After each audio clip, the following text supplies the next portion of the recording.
Peterborough property investment, growth on the East Coast main line. So, picture this. You're sat in a cafe just off Cathedral Square in Peterborough, sipping a decent flat white. Yes, there are decent coffees here now. Scrolling through Rightmove, and bam, 3-bed terrace for 210k with a 6% yield. You pause, scroll back, then think, wait. Well, here's the thing. Peterborough has been quietly reinventing itself for the past decade. And 2025 is shaping up to be a breakout year. Not flashy London or edgy Bristol levels of hype, but steady, smart, strategic. And investors are finally catching on. London workers, Peterborough prices. Back in early 2023, I had a client, mid-30s, graphic designer, fully remote. We were initially hunting in North London. Budget, 350k.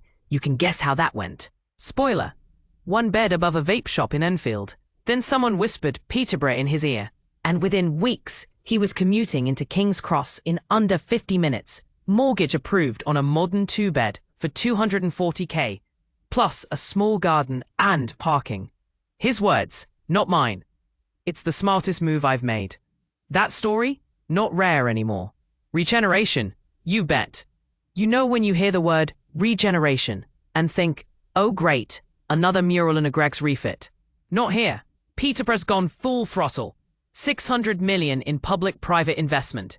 New university. ARU Peterborough is buzzing with tech and health sciences. A serious retail refresh. And, wait for it, digital infrastructure that's making other towns blush. The station quarters next up too. Let's talk yields. Honestly, I've done lettings in Cambridgeshire for over a decade, and Peterborough has been one of those markets that used to tick along at 4 to 5%. Post-2020, 6 to 7% is common, especially in PE1, PE3. I had a Victorian semi let within 48 hours last month, full asking, and the tenant, a senior NHS administrator relocating from Cambridge, priced out of their own patch. Is demand strong? Yep. Who's buying? It's not just locals. In the past 12 months, I've worked with a couple from Surrey looking to diversify their SIP, a Hong Kong-based expat buying for their daughter starting uni here, a mini portfolio landlord selling 2 in Luton and going all in on Peterborough. It's that kind of place now. Diverse investor interest, strong rental market, and capital growth that's actually believable. Not speculative fairy dust. Capital growth? Don't snooze. Look, prices here grew around 5% in 2024, which isn't nuts. But compared to flatlining markets elsewhere, it's healthy.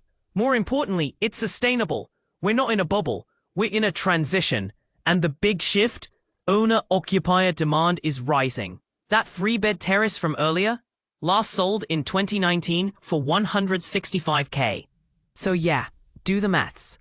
If I was starting my portfolio again, I'd be looking dead center at cities like Peterborough.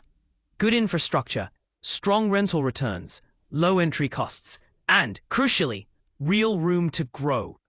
But don't just read this and nod.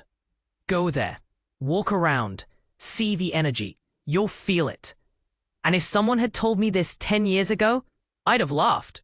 But now, honestly, I'd believe them.